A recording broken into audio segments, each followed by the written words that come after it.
Hola amigos, al llegar el fin del siglo XX, distintos organismos internacionales decidieron hacer un diagnóstico para conocer el estado de la educación a nivel mundial. Es así como en 1998 la ONU designaría a Katarina Tomaszewski como la primera relatora especial del derecho a la educación. El trabajo de Tomaszewski consistió en conocer los obstáculos que impedían la plena realización del derecho de la educación en el mundo, así como establecer estrategias e indicadores para poder medir la realización de este derecho en todos los niños y niñas del mundo. Es en este contexto que Katarina terminaría proponiendo el famoso modelo de las 4 As. ¿Quieres saber de qué se trata?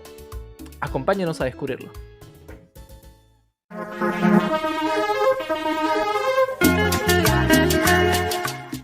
La Declaración Universal de los Derechos Humanos, proclamada en la Asamblea General de las Naciones Unidas en 1948, señala en su artículo 26 que toda persona tiene derecho a la educación. La educación debe ser gratuita, al menos en lo concerniente a la instrucción elemental y fundamental. La instrucción elemental debe ser obligatoria. Asimismo, la educación tendrá por objetivo el pleno desarrollo de la personalidad humana y el fortalecimiento del respeto a los derechos humanos y las libertades fundamentales.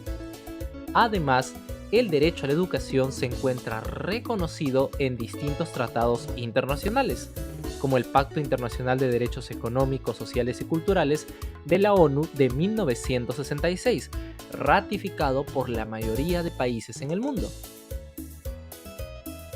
Con el paso de los años se buscaría la creación de indicadores que permitan entender el desarrollo de los derechos humanos, es decir, cómo estos se vienen desarrollando en los países.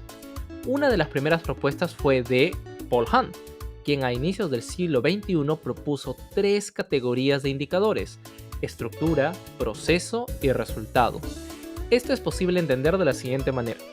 Los indicadores de estructura se relacionan con los instrumentos jurídicos y mecanismos institucionales básicos para facilitar la realización de un derecho humano. Los indicadores de proceso se relacionan con los instrumentos de política de los estados a través de los hitos o metas. Estos a su vez generan y dan paso a los indicadores de resultado, los cuales van a reflejar los logros obtenidos de manera individual o colectiva que nos permiten entender el estado de realización de un derecho humano. Aquí quiero resaltar lo siguiente: no confundamos los indicadores educativos con los indicadores al derecho de la educación. Los primeros miden, por ejemplo, el número de colegios, el número de maestros, el presupuesto asignado, entre otros, mientras que los segundos buscan conocer hasta qué punto el Estado y los gobiernos protegen, brindan y satisfacen el derecho a la educación. Ahora sí, hablemos de Katarina y el modelo de las 4 As. Pues bien, el punto de partida que tomó la autora fue el marco jurídico internacional general, buscando entender cómo es que los países garantizan la educación como un derecho. Uno de los puntos principales que consideró Katarina fue el tema del lenguaje y los conceptos. Katarina se dio cuenta que los términos usados en la educación muchas veces no van acorde con lo que significa un derecho. Por ejemplo, la definición de una persona como capital humano contradice totalmente la definición de un sujeto de derechos. ¿Cómo así? Oye, despacio, cerebrito. Ok, les voy a explicar, ¿sí? Tranquilos, miren. Si tomamos la idea que la educación es un medio para mejorar nuestra calidad de vida o nuestros ingresos, la educación como un derecho deja de ser el fin, el objetivo, solamente se transforma en un vehículo, en un medio para conseguir otros propósitos. Y bueno, ustedes me dirán, pero ¿acaso no es cierto esto? ¿Cambien algo? Y la verdad es que sí. Miren esto, por ejemplo. ¿Qué pasa con el caso de los niños con discapacidad? Si aplicamos el concepto de la inversión en capital humano, no sería para los estados beneficioso o redituable invertir en la educación de ellos, mientras que si lo entendemos la educación como un fin, podemos entender que todos los seres humanos tienen el mismo valor. Es por eso que Katerina consideraba que era importante establecer criterios e indicadores claros que nos permitan ver el real significado del derecho a la educación. Es en este sentido que Caterina va a proponer el famoso modelo de las 4 A's, 4 características fundamentales que deben considerar toda escuela a la hora de brindar el derecho a la educación. Las 4 A son las siguientes: asequibilidad o disponibilidad, es decir, todo gobierno debe garantizar educación gratuita y obligatoria para los niños y niñas en edad escolar. Esta categoría atiende la existencia de centros escolares, distintas modalidades, formación docente, así como infraestructura y equipamiento. Accesibilidad. El derecho a la educación debe ser garantizado. Debe facilitarse el acceso a la educación, buscando que ésta sea accesible y gratuita para todos. El sistema no debe ser discriminatorio, buscando siempre medidas positivas que incluyan a las minorías marginadas históricamente.